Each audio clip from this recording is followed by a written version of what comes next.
As you can see, I've got one of these Ryobi string trimmers. This is actually the curved shaft model, but I'm pretty sure this works on the straight shaft models also. Going to show you quickly how to put the string in this. It's something, I'm not sure if Ryobi come up with it, but it sure makes it handy when you're changing this string. You know, used to you had to take the bottom off, like so. Then you had to take this out. Then you had to wind it up, then try to feed it back through the hole, then put it back in.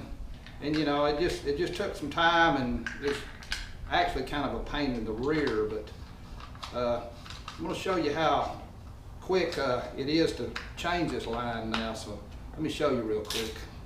Okay, first thing you want to do is you want to cut you a piece of line. The instruction says it'll hold up to 20 foot. I've got about 12 foot here, so I buy mine in a pack, looks like that. I believe it comes from Home Depot. This is the 9500s. Some trimmers use the 8000s, but you can check and see which one yours will use. Sometimes they'll use either one. But the key to this now is you'll notice it says rotate. You got a little line. It's the little line lines up with the hole where the string comes out. So what you want to do is just turn this until the arrow, see right there, it clicks right in, lines up with that line, which also lines up with the hole. Once you get it lined up, what you want to do is stick your line in the hole, and it'll come out the other side.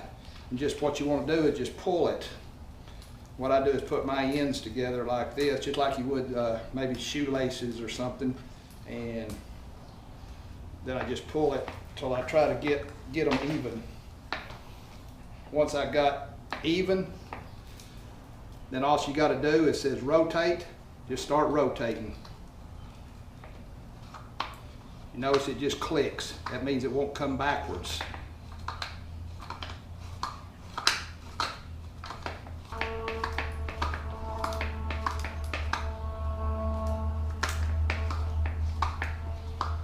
What I do is find my little cutter, and I come just inside the little cutter on both sides, then I just trim them. All right, there it is. Took a couple of minutes to do it, maybe not even that. Well, I hope this helps you out. If it did, give me a thumbs up. If I learned something new, I'm going to share it. So, till next time, catch you later.